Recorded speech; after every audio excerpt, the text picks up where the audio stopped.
the Rumbly episode, and spent the last week and a half painting the models for the Canary Space season, and no Starcracker one, just Canary Space ones. Yeah, for that one, and yeah, the Chimera figures and all that on there. And I thought to just update that. That's what was going on. We have new sets and things, and fully collapsible, move around pieces. They have this one is going to be the jungle room set thing from the scene from that. It can stay up for the other show, for other episodes of the Canary Space one when they go to a planet, or be moved. It doesn't matter. Yeah, you can certainly use some of this like later for something else, but you'd have to rebuild it for any bridge sets. You'd have to rebuild the bridge portion to the bridge.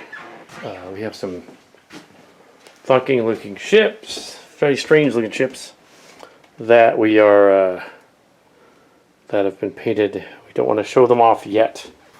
So this is technically making of the Legacy episode, which follows the Canary Space one, the Legacy episode. So this is going to be a ad-lib, shot-for-shot thing, completely off the cuff, based on a 22-minute script outline treatment, assembled from an old, a couple months old Amanda Rumsey trip thing that, if you do it like a Star Trek, don't have us, have it be someone else, but you're probably going to do it like a Star Trek, so do it.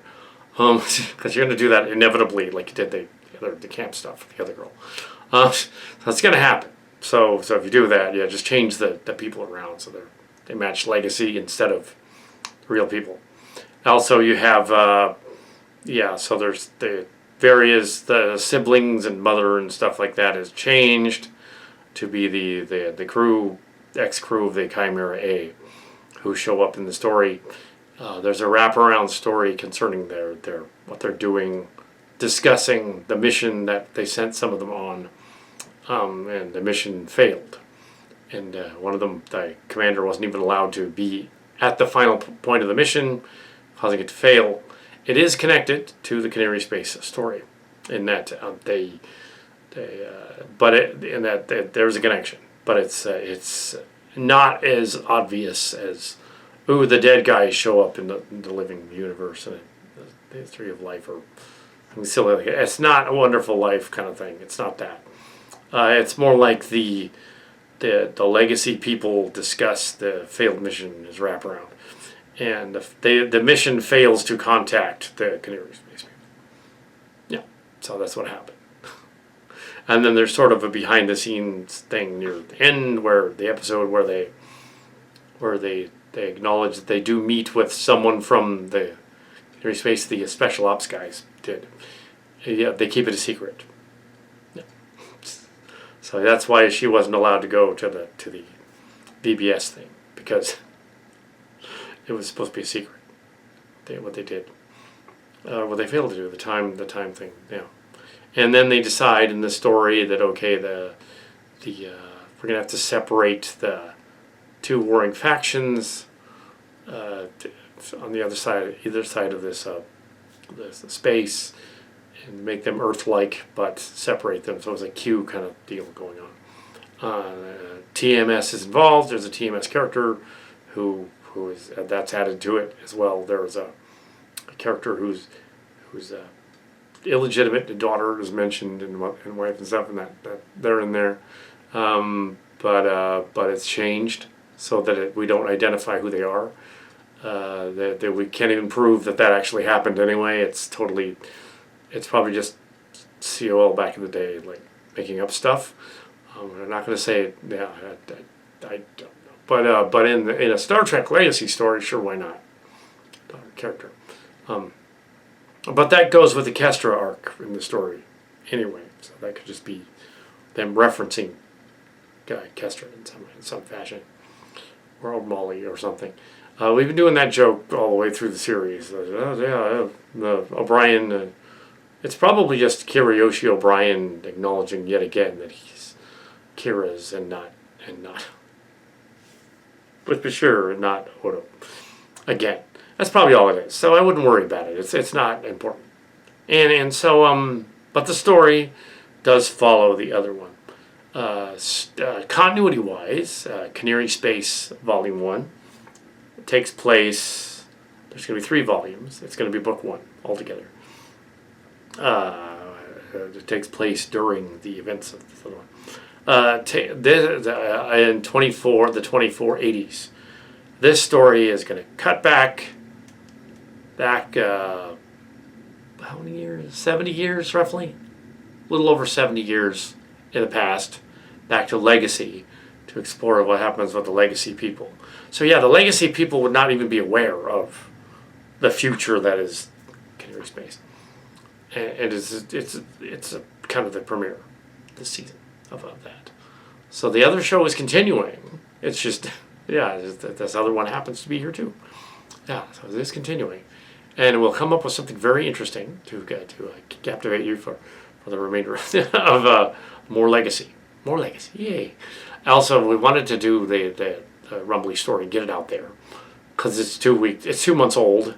And sure, we need to get it out there. Have it get done. And also to heavily rewritten as a Star Trek. It doesn't include anyone that's mental or anything like that. Well, they are silly Trek people, so they are mental. But, you know. Yeah. But yes, the gossip thing is there to come up with the gossip. That type of thing. And this one's going to be easier because we're not... Well, it's going to be easier in some ways, harder in others. It's easier in that it is not rehearsed and not scripted. So it's me ad-libbing the entire time, doing the characters, and then cutting the story together later, which less film is used that way. But only for this. Back to Canary Space, which has a script. We'll use that, but I wanted to do these 2 stories back to back because I wanted to have the all the special effects ready for the ships and stuff done, and then do that. You know, so that's what's going on. So this is that one. It's called Lost Generation. A spoof of the last Next Generation from years ago, and a spoof of an episode of Silly Trek. And it will refer to the Silly Trek, I'm sure. There are other nods in there. And yeah, and it's not explicitly, okay, we're going to do a backstory on Rumbly, Amanda Rumsey's character. Not at all. She's not, I don't even think she's in it. I think it's just other people. Yeah, which makes more sense. It's other people and just, right. It would be like if back in the Voyager days, Jerry Taylor and Melinda Snodgrass appeared in the story as themselves. Writers and producers. That'd be weird. Or, well, there was that episode of in Star Trek V where Rick Berman appeared as Admiral Bob. So he was one of the producers back in the day on that. So yeah, that's just So here we are. Gonna do this other thing. There's the other church Christmas play in production thing that we didn't really want to overdo all the other stuff. Wanted to do this, and we're not going to see that on here, obviously. Wanted to do this, and that has nothing to do with this. There's nothing going on at the play rehearsals that would inspire any of this. So just so you know, none of it does. This is not going to be a Christmas special. That's not what this is. It's just an episode of Star Trek. When Steve Shives was complaining about the Oi Toy deepfake crossover Spock and Kirk thing, which I thought was okay, but I kind of had the same complaints about that being like, yeah, but it's obviously fake, so it's just some fan wankery, like really, really well done fan wankery. Yeah, I agree with him, but giving a catharsis to and a finale to some of those characters, that's a good idea, and also it's cathartic for the mother and daughter and the father that show up in the story and reconcile something in this other TMS story. I wanted to do that too, which is kind of a Christmassy kind of theme, a little bit. But the true story of that, from what I understand of the original Jung Swan COL thing, is that this stepfather guy long ago already they made amends long ago. They had a discussion. They're cool. So if he's having a dream later on where he does it again, that's kind of redundant. Anyway, so but in Silly Trek, it can be anything. Yeah. The ships are awesome. There's even a ship that's a sort of a nod to that weird-looking Edo mothership from the Next Generation, the Wesley and the Falling in the Grass episode, and some two others later on. There's a weird-looking ship, but that is the Kaleen, and we built the Kaleen, that physical model of the Kaleen, and we built a physical model of for the Canary Space, and we built a physical model of the Royal ship, made it a little different, added some stuff to it. It looked like just a Royal ship. And then a third ship. That's the attack drone spaceship. Other thing comes after them later on, and a bunch of others. But we made them about maybe 18 inches, 17, 18 inches, so they could fit on the set and fit in the thing. Because to scale, it would be insane. To scale with the other ships, insane. Wouldn't work. The California and the Nevada would be the size of these things. They would be huge. And that's ridiculous too. No, they're half the size. That doesn't make sense. But the models are about a foot long. Models are a foot long. But really, to scale with the Legacy, they would be bigger than the Legacy. And the Legacy is really big. Yeah, it's a really big ship. The Legacy is physically longer as a model than the Kaleen, which is insane. That thing is huge. The ship is a mile long. And so was the other two. But in the original draft, it was 25 miles long. So it was way too big. But a mile long is something else. But yes. So the hero ships return in this story. Rumbly story. And yeah, from what I understand of that. Yeah. Those two stories kind of go together in that the gossip they're talking about is this story. So yeah, that's the gossip. That's how it ties in. That's the gossip. Within the story, there's other stuff going on that is also affecting the story. The wraparound being that and the reconciliation. And yeah, that's what's going on. So that's what's going on. Because they're kind of proto-TMS Xers that have been transported to the other planets, and they will become the Canary Space and the other ones, Vanguard Space people in the future. So that's what's going on.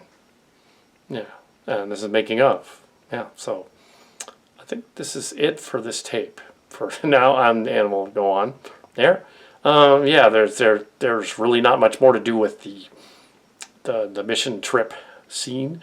So we'll think of something else to add to these 5 characters here that are in this scene at some point to close that, because there's no closing. Yeah, but other than that, we're doing that. Yeah. So what this is a little bit of night shoot. We're gonna stop for the night and do some of this. We're gonna finish it up tomorrow. I wanted to add a little more clemency and connection to the other scene, and did that. And then I wanted to start on the scenes that bridge the other scene. So with the scene, bridge the scene where they go on the trip with the scene that goes on the girl and the reconciliation. So in order to connect the two, the opening scene is now a version of the reconciliation. They go into that right off after the teaser. In the other part of the universe where they've pulled in Cal Hazel and the Locarno ladies, and they're in there. The Dax and the other Dax. And yeah, and the other ship, and there's some of the other characters. We have the Cal Hazel talking to the sort of pseudo-Yar angel character, Archangel, in there. And instead of them, since the reconciliation technically was earlier in terms of time and space than the dream was later. This is what actually happened. So we can see more of what actually happened according to the Q guy, his version of events, similar to that station story with Critical Vitriol. Except here it's like, okay, they're playing out the act within the act kind of thing. They've got the people talking about the legitimate child thing, which is the story plot point. But interestingly enough, saying that, oh, the whole Locarnos and their daughter is a thinly veiled reference to that story. So the whole series of Chimera is thinly referencing the TMS characters that inspired this other story and the whole series, which is kind of fun. It's like, oh, so they're okay. So yeah, yeah, there's some of them. But then they reveal that the other girl is one of them too. So it's like, well, are they or aren't they? Well, what it is they're playing with time and space and multiverse and characters, and none of them actually are the characters. They are the story within the story. They're not a one-to-one comparison. What's going on is the Q lady has pulled them into the realm and is making them interact and react to whatever the Q are kind of hinting at for them to do. Yeah, they're in the universe per se, and they're the Locarno and Paris, or Esri and Paris, Tom, are going on about the thing, saying, "Oh, this happened," and I'm not Nick Locarno, I'm Tom Paris, and you're an in-law, you're sister-in-law. So yeah, it's like so yeah, he's saying, okay, yeah, but I had this other girl that I was with earlier during the long ago, and it's that girl, and yeah, that's going on, and that's a daughter. That's he's talking to his daughter. We didn't know he had a daughter, but in this other timeline, apparently, the story they're telling the story about this Cal Hazel guy who was apparently this Lothario at the TMS, who was like the other Lotharios, getting some, and but he wasn't rich and he wasn't famous and he wasn't a big instructor, so the guy, that's the story, and that's the gossip later on can fit in there as well because the girls are there to hear it, and they're going to play them. So we got Esri playing the mother who's going to have a toothache, and she mentions it. We're gonna have we got the girls here, Tam and Kestra, and we got the Tom Paris as the pastor, and we're probably not going to include the some of the other guys in later scenes. It'll be too long. We're not going to include, and confusing. We're not going to include the really very many new people. We're going to go back to the shadow guy and the other guy.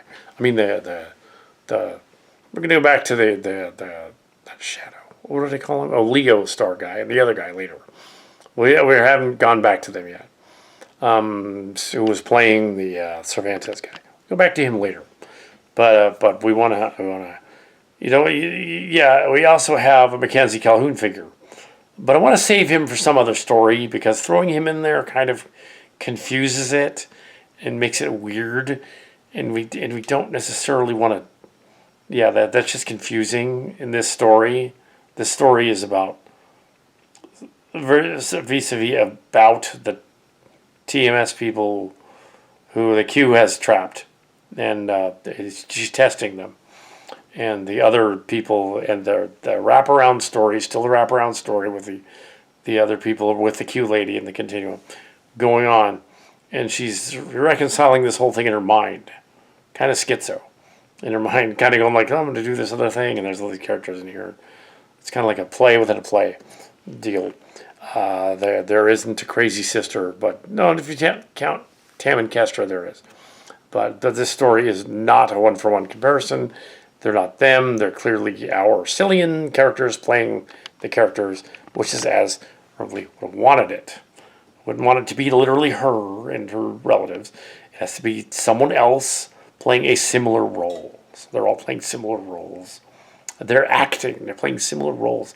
And I think it's cool that they're ad-libbing all the way through. Mark's Cards was here earlier. That's a great idea. Doing the ad-libbing thing.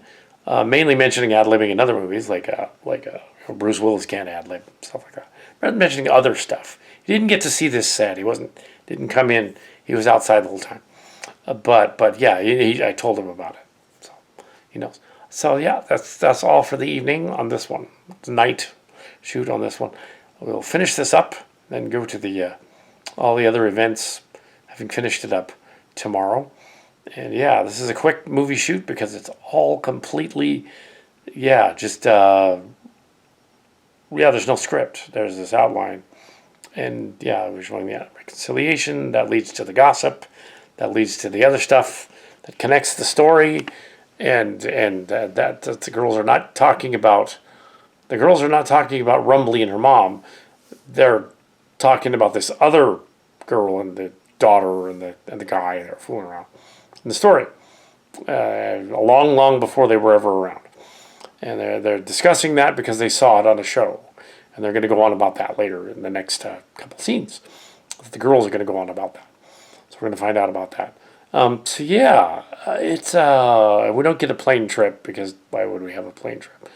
I mean, they kind of mention a plane trip, but why should we? They're not filming that. There's nothing like that going on. But there's a what would be the point of having them go from place to place? They mention it. That's enough. I think that took them a while to get there. So we're gonna do the girls gossiping. Is probably the next scene, and then the phone scene and the toothache scene and all that stuff. Have her go to the space dentist on the planet. Yeah, so I don't know if they're on the Canary. I mentioned they probably are on the Canary Planet. We're just not going to handle Vanguards yet. We're just going to Canary Planet. Mark's Cards thinks that's a good idea. Just do the Canary one, and then do this one, and then see what it looks like from there.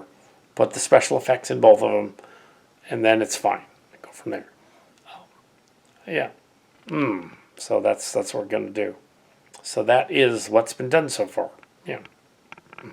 So this is Calicat, the Calicatster on the set, and they are mowing the lawn and outside, and they're doing work. So right after this scene that Mark's Cards thought of last night to include in the movie, we have that. You might think it's similar to the lower deck scene with Bashir and Garrick that they did with a Bashir and a holographic Garrick in homage to our stuff, but it actually isn't. It's an explanation for why, how we can get around the idea that, they introduced the Dulmer girl, but then she died at the end of last season, or I guess the middle of last season, and her character died. That trilogy of last season. So there are 4 episodes, but there was meant to be 3, but we did a 4th one, and so how do we get around that by having future future Kestra say, okay, well, how future Kestra's wrong? Did that not? Is not going to happen? Is the timeline changed? No, technically not. We went there. We said, okay, how can we get around that? Well, Mark Charzal, they never said that he married a girl. Oh my! And they adopted a kid. Yeah, so then maybe that's happened at this point in the series. It is supposed to take place about 6 years after the events of the season finale last season. It's 2413, so the kid already exists probably, and they're a married couple now. That's cute and sweet, and and also we have Tam and Kestra, who actually were the characters that were playing them, or the other ones switched. They were Abby and Emogi switched playing them. And they were actually switched. They were switched also in terms of their gender preferences, but in this one they're like, they're making out too, because the other story made them girlfriends, so that's perfectly acceptable. They're actors, so why not? They're not actually we're not outing actual people though. It's characters on a show. Yeah. Besides, most Hollywood actors are bi. Anyway, they have to be pansexual, just in case. The need should arise. They should play a character who's gay or straight. They need to be able to do that. Usually, in Hollywood. So still the characters in the plastic figures, their characters were switched gender-wise. And why not do that with the other two? Say, okay. Yeah. Anyway, so that's just, and the toothache thing is in there. So if we're following the events of Rumbly's little story that went on for 30 minutes, and we're following the reconciled story as well, as it's transpiring in this story. As the wraparound story was the other story, and this is that story, and it's telling us the events. We're getting to see a version of the events that's changed from what she said, because human memory is not great. Some people have the ability to remember a scene really well, but usually people don't remember it exactly the way it happened. Not even a dream sequence with a reconciliation scene, which was a repeat of something from long ago. Not even that. That's not how it happened. Actually, the version that was shown is how it actually went down, closer to the than the dream. It was shown, but it could change. They could have another.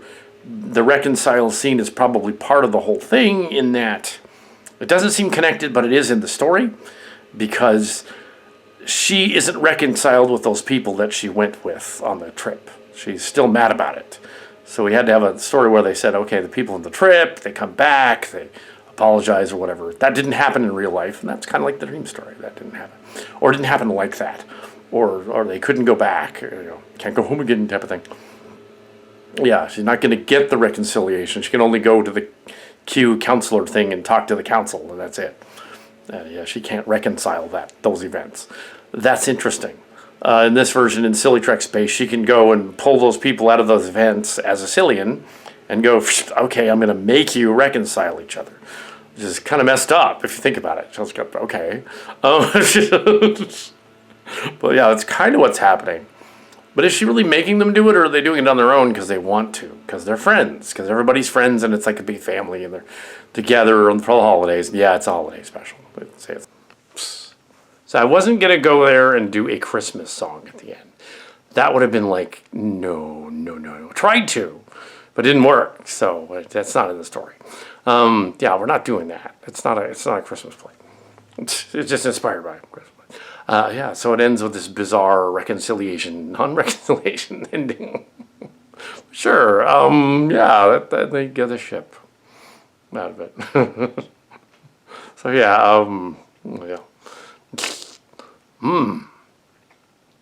The ship that's later found is a relic in Canary Space. Yeah, it's not the same one. It's a different one. Okay. Yeah, so it's Calicaster, and this is the end of the Rumbly story. It's finished, and so we have to put it together and add it to the thing, and then put special effects for this one and the other one in there. There are very few shots of any ships or anything or planets.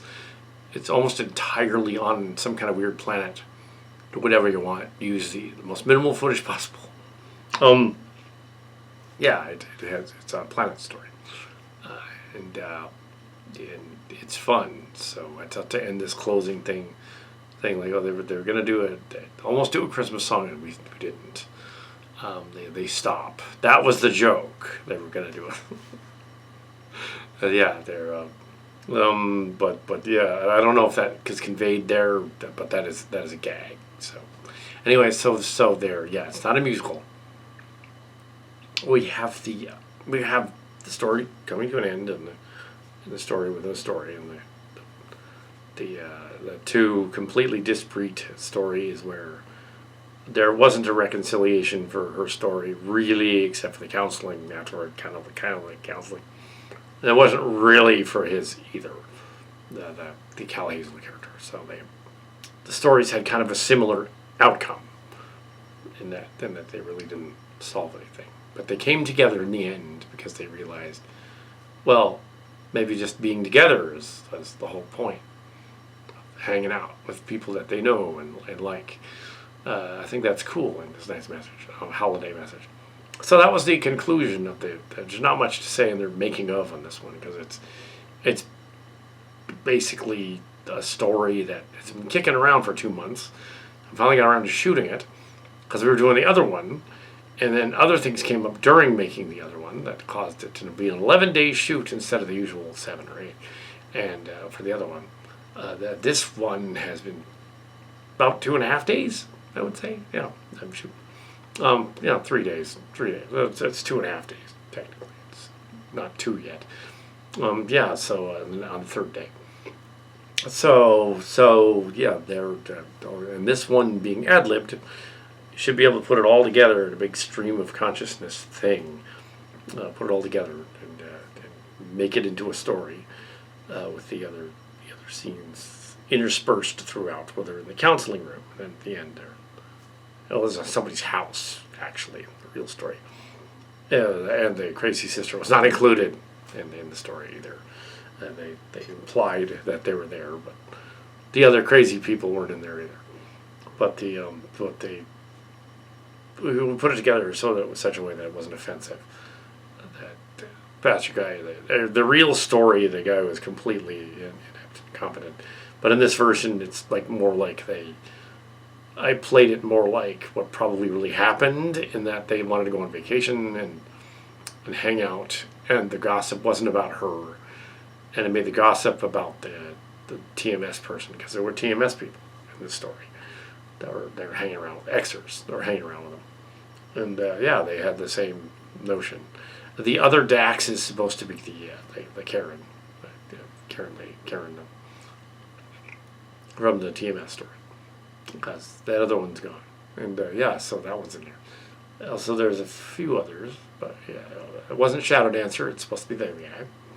It was actually the Leo Starro guy, who just got back from playing Santa Claus in the backstory. At least we think it was him. The other party. Yeah, this is not a musical. It's not like that. It's not a holiday special in the sense that it just happens to be the holidays. But it ends up being about reconciliation and stuff and family. It's about family, but unlike the cheesy version of It's About Family, related to like something like Fast and the Furious is about family, which is ridiculous. It's ridiculous in another way, in that their group is not technically a spiritual family, I guess, kind of. And the Godfather thing is kind of goofy, so they make fun of that. They also make fun of the other stuff, and earlier threw in a line from today that I thought of the ho ho ho line. What happened if you thought it was picking up girls? The funny thing for the girl, she responds to it, because quite a lot of making out under the mistletoe on this one. But yeah, that never actually happened to the Calicatster, but oh my, or if it did, it was probably disturbing. Because yeah, if your cousins or something, that would be a little weird. No, that didn't happen. But yeah, because we're also the mistletoe bee, but in the family house somewhere. We don't even have any mistletoe. It's a good thing too, because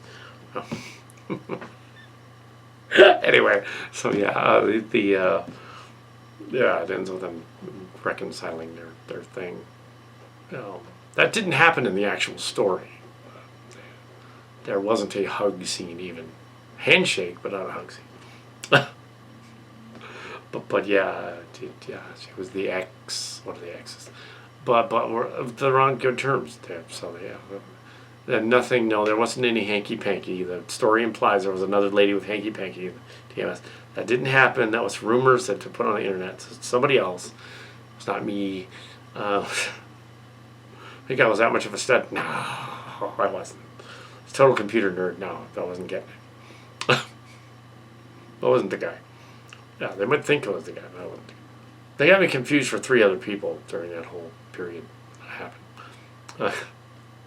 And I liked it that way, kind of, because after the other adventure characters from that time period in the late 80s, early 90s, it was best to keep the actual relationships away from the COL TMS people, which I learned about halfway through the 90s. Yeah, don't tell the Grandmaster everything, because she was in a cult and she wanted to control it. So if you don't tell her anything, she doesn't know. That kind of thing. But in this case, the character is kind of the opposite of that. She goes on a story, on a church adventure, tries to have a church adventure, can't, because it's more like a cult for them, and it's more like a hanging out kind of thing for them, and more like they're trying to do hanky-panky, but she doesn't, not aware of it, which is kind of a fun idea. So it's the opposite. So the two stories had different beginnings and different outcomes. Yeah, she didn't go along with the weird stuff they wrote. Elsa, we don't know for sure whether the the mother in the real story was given, the mother who had to go to the dentist was given coke or anything. That's a joke. It'd be funny, the good stuff. Ha ha. It's just a silly joke. Yeah, it does. So there's nothing untoward. The story's on board. It's not one for one. The people weren't comparable. They changed them. They made them Cillian characters. And at the end, when the Qs conjure the other Chimera, the one that they find in Canary Space 70 years later, that maybe the Chimera B, although the set was completely makeshift, made it to the last minute, threw everything together, and it was really horrible to shoot on that thing. It was awful. That's not going to be a good bridge set. That's to be completely, no, it's not a good bridge set.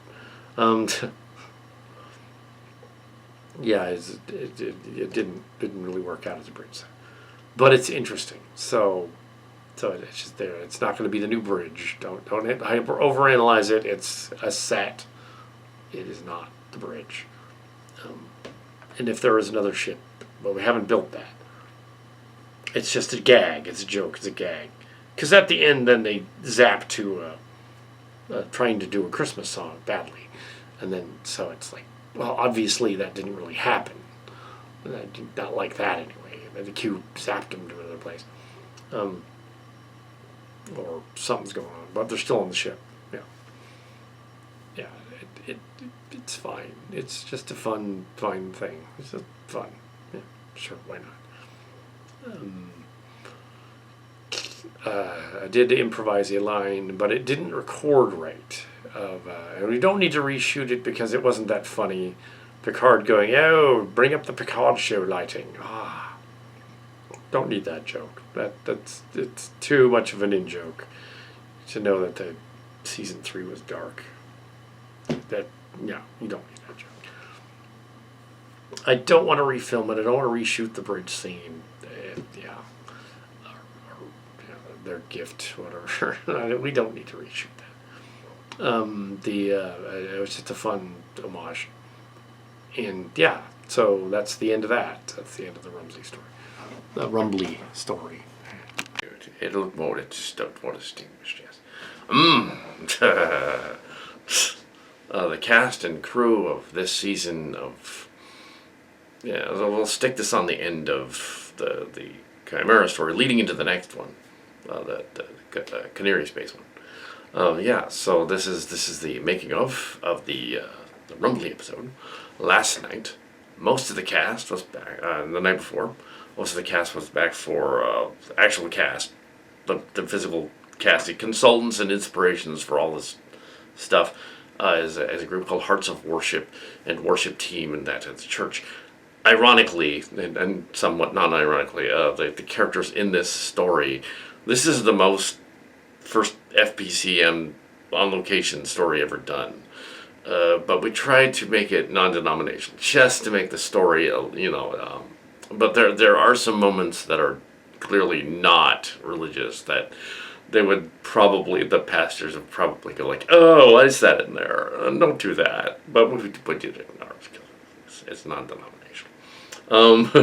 But yes, there's some things in there, but yeah, the Legacy series has kind of been quasi-faithful anyway because of the events, Mom's passing, and later on Uncle Bill's passing. So we have Uncle Bill dedicated the credits, and even more so, Uncle Bill's dedicated in the credits of the Chimera one because of the Canary one, because of the ships are inspired by ships he did, the ship models, wooden ship models. We also, in this story, in the end credits, reveal one of the animation companies that inspires the whole thing, the STO people, before they all got canned and replaced by new people. The STO people were over there, Cryptic guys. They came to the show. They came to the 2024 season Christmas play. That's what I'm talking about. And they were at the 2024 season Christmas play, which I can't really go into. It was a lot of fun, but it had nothing to do with this. But yeah, that's what was going on. The holiday plays. And of course the kid cast. I was assistant AD as director. One of them. There was two or three on the kid cast. They're not going to be in this series. They can't really be their kids until the Copper Act, YouTube, and all that. They can't be in this, so they're not. There are no children involved in this because they say no, you can't have kids in a Star Trek story, even if it is very immature and they would like it. They can watch it. They're free to watch it.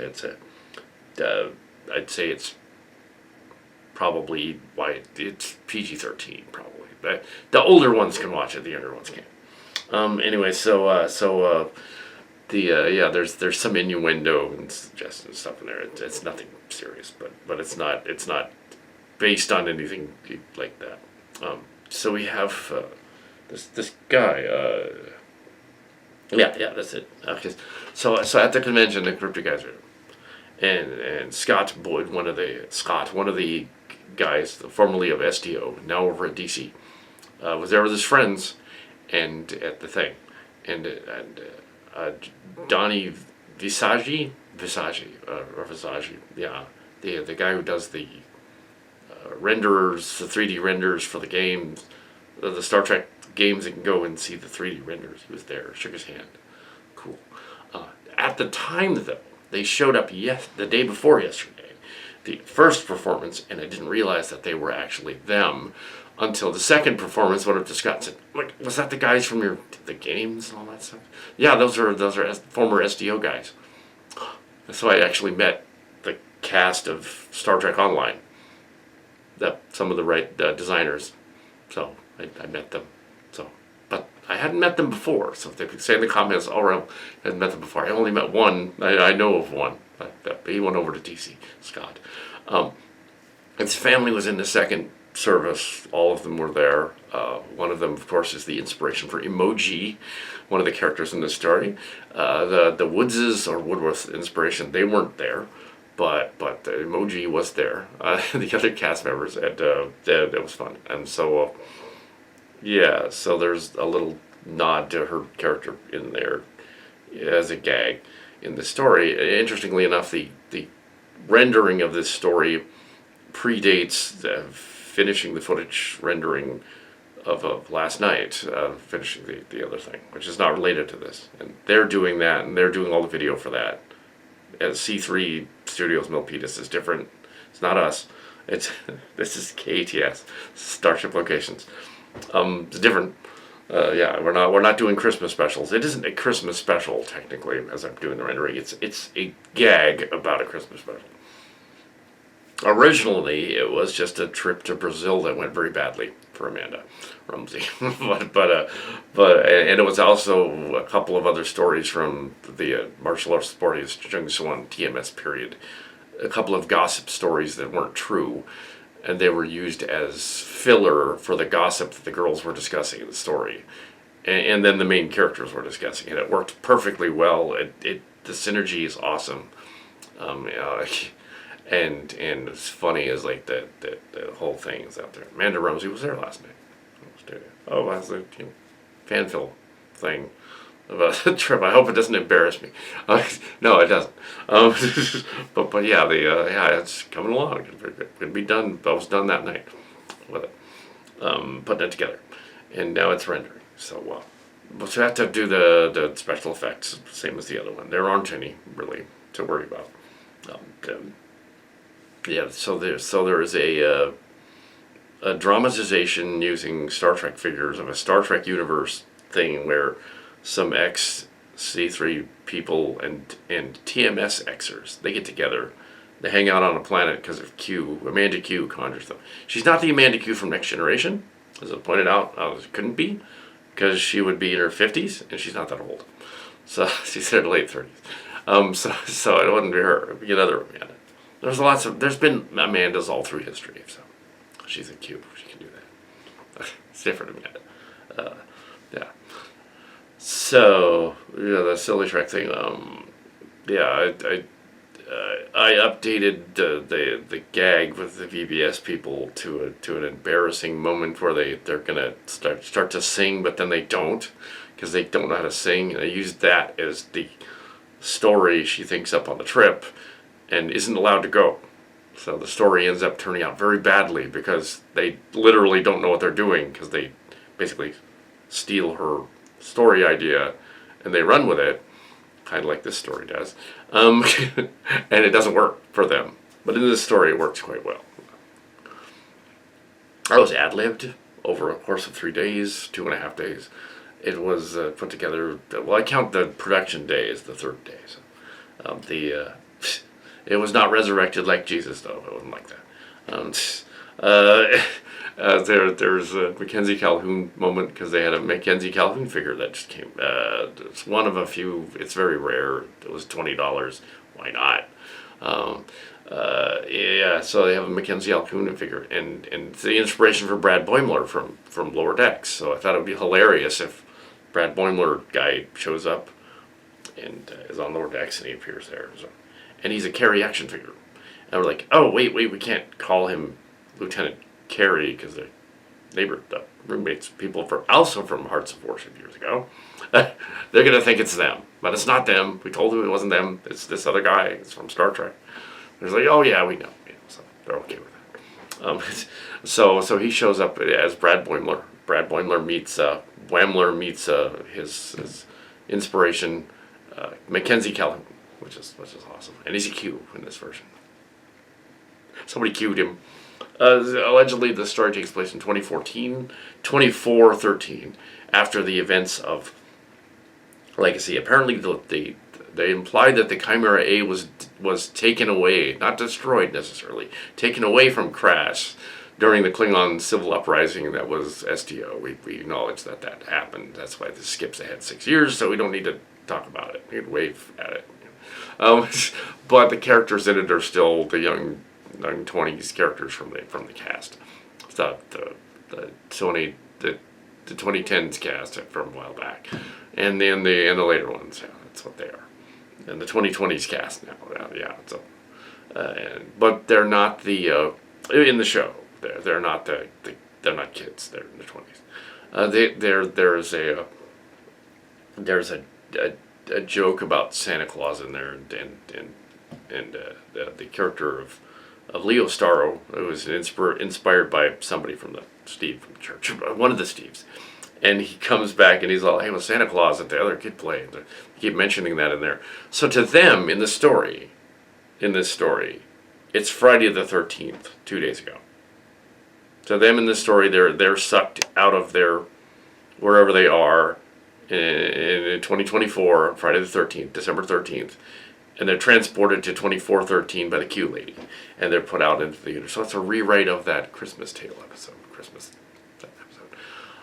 Strangely enough, the second play had not been seen yet in its entirety, but pieces of it enough to assemble the Cillian version of the end of it. That part's a little weak, but I figured it kind of works anyway, because it's your own interpretation. It's my own interpretation. It's fine.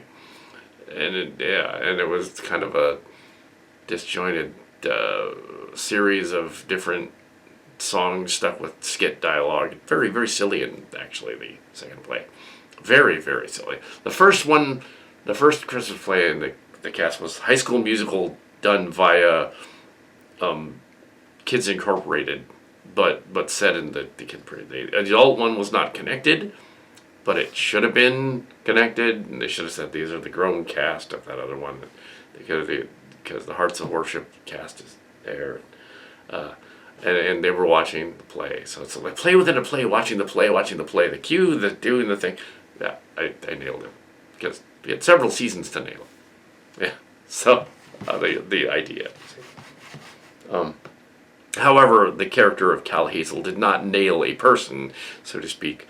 No, there was no. That story is completely bogus. I suspect that the Kitty Key character wrote that rumor in order to make himself look better and more awesome and more of a stud. I would not doubt if he did that. Kitty Key would totally do that, and he's like, oh yeah, I totally was. I was even better than Adam Gee and the Dominico guy, and I was a stud, and yeah, and several of the Young Saw Nation, they were youth back then. They're all my kids.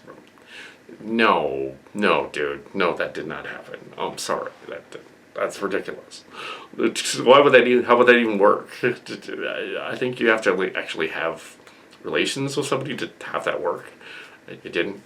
Um, it's just a joke. It's a gag, and there are all the rumors in there, and then they're all going on about. Or these rumors, these people must be talking about me. Is this the Rumbly character in the story? And she's like, oh, they're not talking about me. They're talking about this other guy and his paramour and his daughter, I guess. That's fictionalized by Kitty Key that wrote part of the script here. I'm sure he didn't do that. Yeah, that did not happen. I was there for some of that. That did not happen. He just thinks he's a stud. He's not. Oh my! But yes, also we have the reconciliation of the bi characters that are in the story, inspired by Emogi and others. Cal Cat himself, in fact. Oh my! But yes, we have the characters that are also don't like coupling. That just don't like. The Rumbly character really doesn't like coupling. That's why she keeps having fantasies in the story about it. Um, but if she's writing it, that makes it hilarious. Like, oh yeah, it's kind of like in the other stories where we're doing this kind of weird untoward thing, and then winking back at the camera and saying, "Oh, we intended to do it that way. They were in on the joke. Yeah, don't worry about it. They were in on the joke." Okay, same thing here. They're in on the joke. They know what's going on. It's a fantasy story. It's all fiction. Nobody got it. Yeah.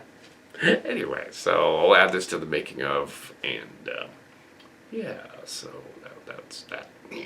Anyway, so yeah, that's pretty funny. So, yeah, I guess that's pretty much it. Except the Xers weren't really there in this story, mind you. The XTMS people, it was just Cat the Cat. He wasn't there. This time it's reversed. This time it's like, oh, all the other people behind the scenes were consultants on some of those ideas over the years, you see, and put into the story. Whereas the Xer story is just literally cribbed from from a blog by the Fillet people, or some of the Xers. One of the Kitty Keys. And they probably wrote it themselves too. It's probably completely like just stirring trouble, and that's fun. But this holiday season, we yeah, you kind of have to like go, okay, well, we're gonna do that. We're not gonna do that. And I liked the ending part where she sort of winks at the camera and says, break the fourth wall, and goes like, well, I didn't really alienate an entire church group in my the town thing and make them all mad at me. I didn't do that, she says. But then, strangely enough, last night it was like she thought she was alienated last night by the new cast, and it's like, no, no, I was like, you could have come sit by us. We were totally into. You would have been there. It would have been great. Come on. So it's like, oh, all the cast, we critique it or something. It's like, you're still doing that. And it's 3 months after that story was originally written. The original Brazil story. Like, yeah, we wanted you to be there, but you didn't sit next to us. So that was on you. Sorry. You go hang out with the boys now. Okay. But yeah, the consulting was not really too much. Steve didn't really do anything other than, I played Santa Claus, put that line in there. But I thought of the ho ho ho joke. That was me. Ho ho ho, we thought it was a pickup line. That was pretty funny. They're not really that mean to each other in real life. They wouldn't do that in real life. But yes, and we don't know what happened at the VBS fiasco either. So I made up something that works with that. Yeah, and as for the gratuitous kissing scenes, well, that's a joke. I just thought it would be funny. Just, like,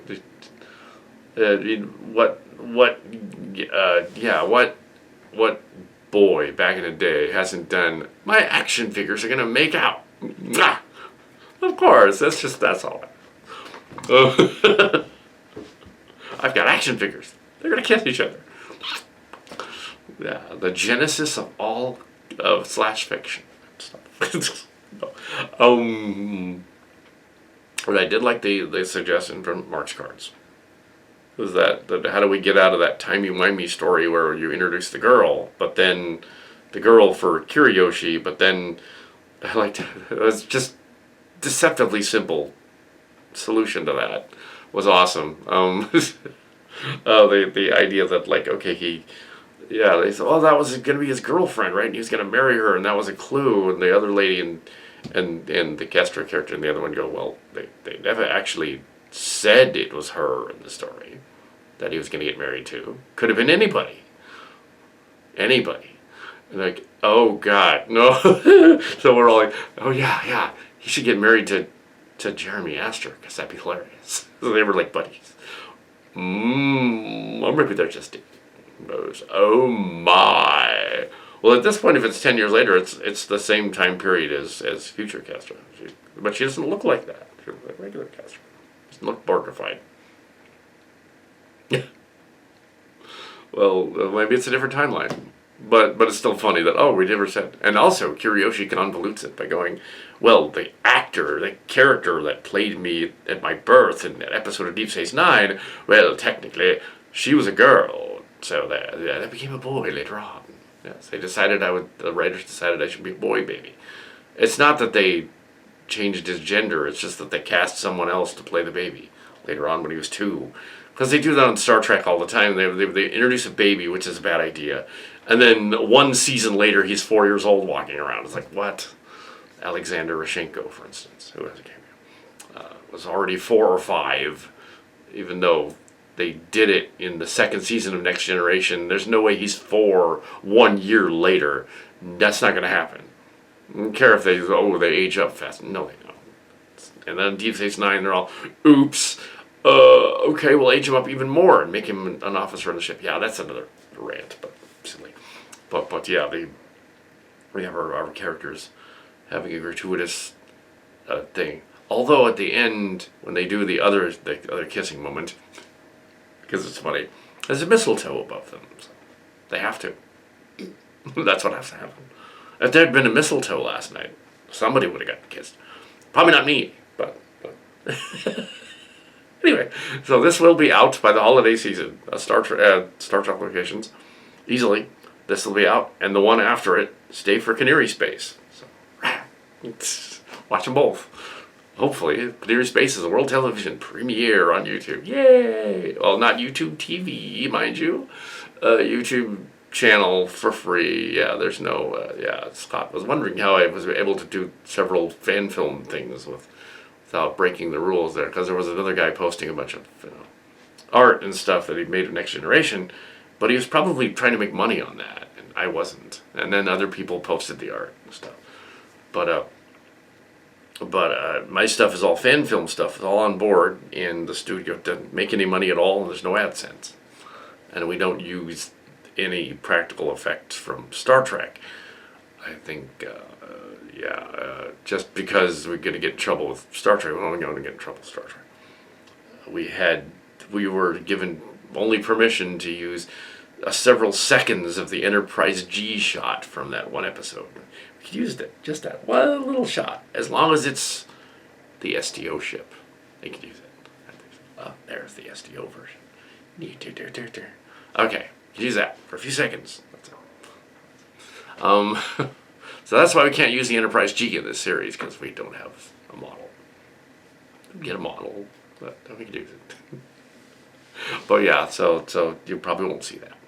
But this is, premiere of Starship Legacy, Season 3. And it's kind of long, surprisingly. I thought it was going to be short, but actually it's the longest one that we've done. Wow. Enjoy. This is Calicat the Calicatster. I guess you're adding this to post-production on the 2 episodes. I assembled a rough cut of the Canary Space pilot, and now I'm going to assemble the rough cut of the other one, using some of the SFX footage from this one. I'm just using it. So I had to pull in the SFX footage after doing the rough cut of this one to get about 15 minutes of usable sci-fi footage, only for a few seconds of film. That's usually how it goes. The rough cut looks good. Yeah, it's a little dark, but that's what it is. The footage is a little dark.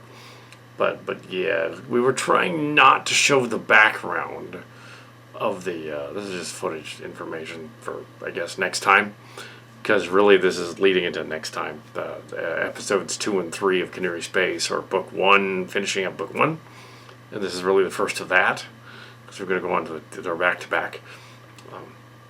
It is 16th of December, and it is probably unlikely that we'll hammer out the other 2 before Christmas, unless there's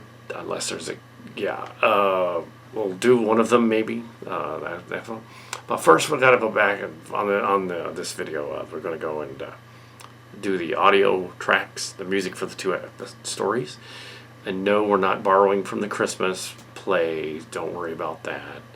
I made a joke about that in there. Oh, well, they're going to sing. And I said, no, we're not. Oh, that was a joke. We're not going to do a parody of Best Christmas Song Ever in Angels Say What and put it in there. That would be stupid. Why would we do that? They're not going to see the kid plays because, of course, the COPRA Act. We can't. The COP Act. You can't put children in your YouTube videos. So we're not going to do that. We didn't record it. So yeah, even though we had former executive producer our sister come out and say like, oh, there isn't any video of this. I want to see the church video, not your video of it. And I texted her back and said, I didn't take any video of the show. No, the church did. Why would I film the kid plays? That would be no, they're doing that. That's professional looking. We can do that. No, there isn't any video of that. No, my fan films are not the kid plays. My fan films are Star Trek stories. They're completely different. They just kind of reference them. And when they reference characters that are kind of like their church cast, they're the ones that are older. They're the ones that are over 18. They're 20-something now. And it's not them directly. It's sort of spoofs of them with their permission. Yeah, and they don't even know who they are, technically. If they watch the story, they'd be, oh, is that, Some of them have, and they approved. So, yeah. Yeah, the upcoming, the other one is there. Everyone's part of it. The one of the characters was sad or annoyed that it wasn't out yet. It's a story that she came up with, but I said, no, it's coming out. I'm putting it together right now. It's going to come out, and you're going to see it. You could have sat with us and all that and gone over it, but we didn't. Yeah, we did. You could have been there. It wasn't. You weren't left out. It's kind of like the trip where you were left out, but you chose to be instead of on the trip where you weren't allowed to be. Chose to not be invited to the cast. There wasn't even a cast party afterward. I don't know what she's worried about. There was no cast party. The cast party hasn't happened yet, so don't worry about it. If you want to show up for the cast party, show up for the cast party. It's on Wednesday, so get out there and go to the cast. No, by the time you see this, though, you'll be like, "What? What's he talking about?" There will have already been a cast party on, and you will have missed it. Actually, that's the indirect cast party. That's the behind the scenes production party, not the cast party. I don't know any cast parties. So yeah, I don't even have, no one has. But I know that the production thing is on the C3 stuff. Not anything to do with this. There is no cast party on Star Trek. Anyway, so I was looking over that space footage, and it's definitely not cryptic arts. It's definitely not formerly SDO people that were fired. Let go. They were laid off and let go from SDO, and they hired a bunch of new people over there at Star Trek Online, And to quote one of them, I won't say which one, that was a really dumb idea for them to fire their entire cast and hire overseas. Because the newer stuff, they don't know what they're doing. Great. Yeah, they don't know what they're doing. I'm no longer in that. You know, can't get you any ins to that. They even let us go from after Transformers 1. Even though Transformers 1 was a good movie. Oh well. Yeah. Didn't make them money. So they're like, no, they're out. Yep. So.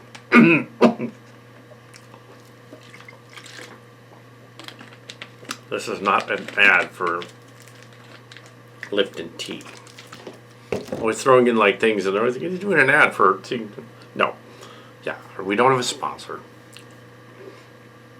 But yeah, there's I looked over that footage and I was like, there's some stuff you can use.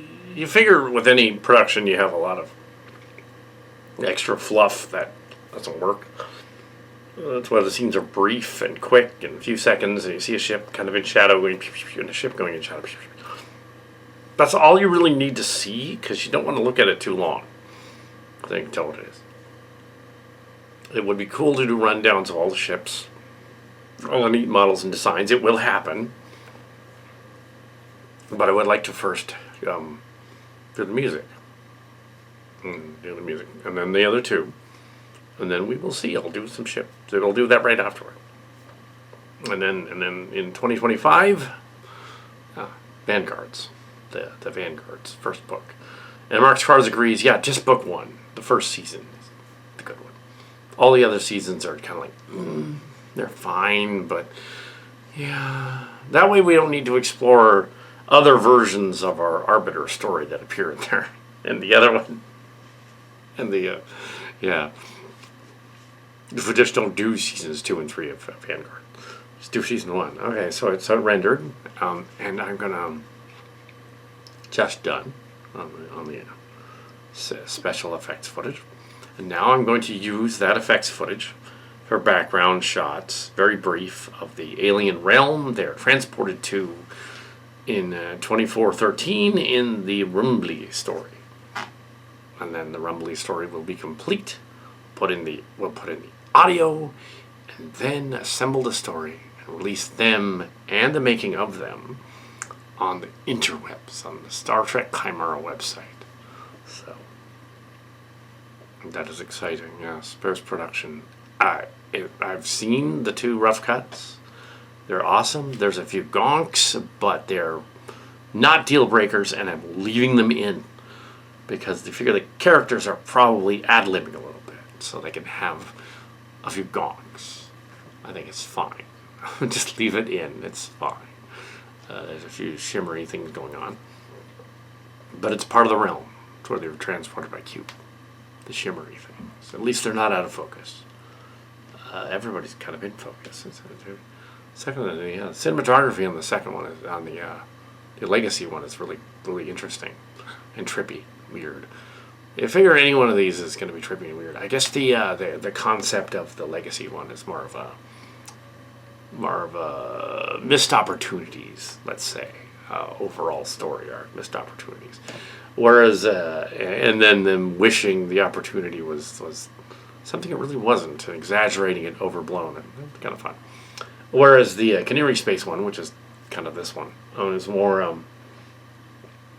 about the aliens coming to Earth. It's a remake of Distant Cousins, Distant Destinies, that earlier episode.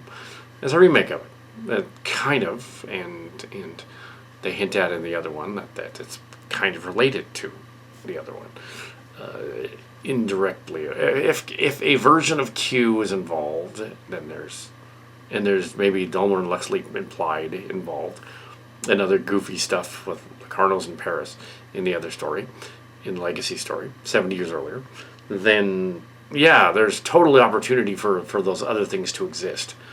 Even another version of the original Chimera that's been recreated by the aliens, the Q alien thing. They're rebuilt by the alien, and that's the ship that they find in Canary Space in Lictra Space. That's not the Chimera from 2388 to 2396. It's a copy of it. The aliens built, put out there, which is awesome. Also, the cityscape is awesome. The gag in there is Toronto or something, which is where they film. It's Toronto. It's where they film Discovery, Star Trek Discovery. Well, they filmed Star Trek Discovery, and they filmed Strange New Worlds in Toronto. So it's Toronto. It's a nod to Trek Yards as well. So you can see Toronto. Shot of it. San Diego also is Toronto. The other side. Why is it Toronto? I don't know. We didn't even come up from Toronto. Yeah, we came up from somewhere else. It wasn't Toronto. It was Ontario, the other place. Or is Ontario part of... Yeah. Never quite sure on those provinces up there in Canada. And Canada, about them. I'm not sure about them. I could look that up, but I'm not gonna. And yeah, this is Toronto. That's where maybe Toronto isn't it? You know what? I am gonna look that up because screw me. Okay, I'm gonna look that up. I'm gonna look that up right now.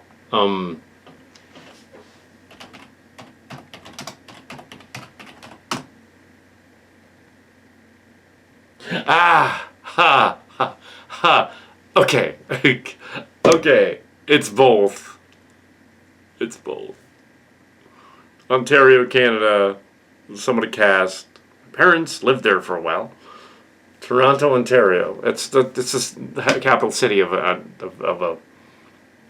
It's a city in Ontario, Canada. So same area. That'd be kind of cool to go back up there. I wouldn't know anything about it. I wasn't around yet. But yeah, because so there's so there's a nod to the other Star Treks, and there's a nod to Canada. Root that out there, out in the boot, out there, up there in the Canadian Mounties.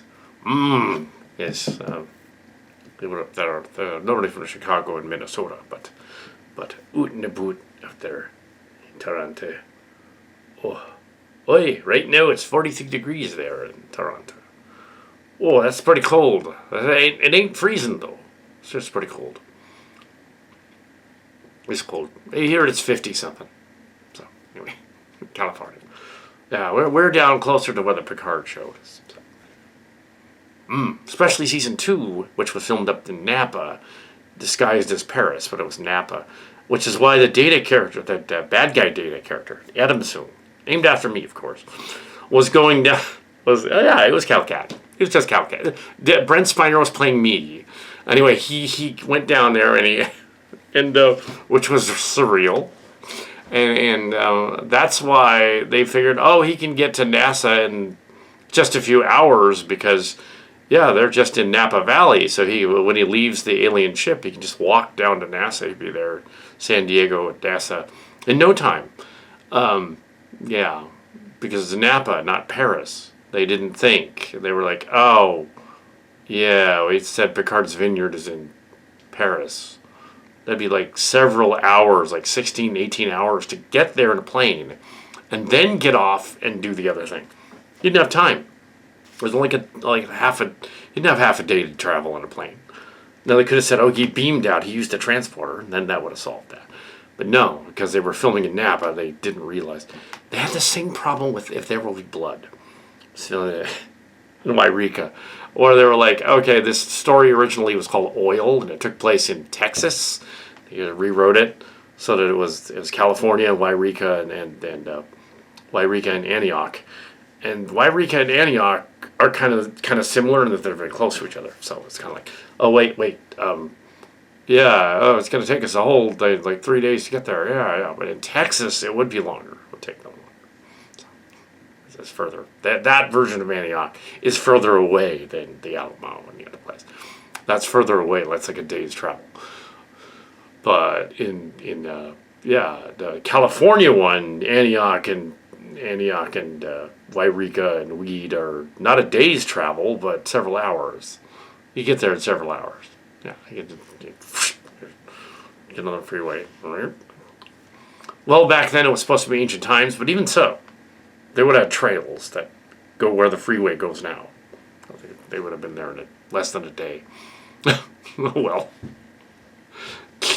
Anyway, Ontario, Canada. Ontario Blue Jays. Yeah. The Trek Yards as well. Yeah, one of the Trek Yards guys. Never seen him, never met him, but if I did, that'd be awesome. Someday he'll go to a convention I'm at. Let's see. And it'd be cool to meet all the cast. It'd be cool to meet Steve Shives, Jesse Gender. It'd be cool to meet over at Transformers. It'd be cool to meet Theo, some awesome reviews. But he's always in England, and I don't think I'm ever going to meet him. But it'd be cool if he came out here and meet. And I almost met the TJ Omega guy at one point. Apparently in the same universe for a day or so, but we just missed each other. Oh well, at a convention. But yes, just missed him. He was at the toy store that I'd been at. Like, oh, dude, oh well. Probably wouldn't have known him if I saw him though. I'd be like, oh, was that? No, it can't be. No.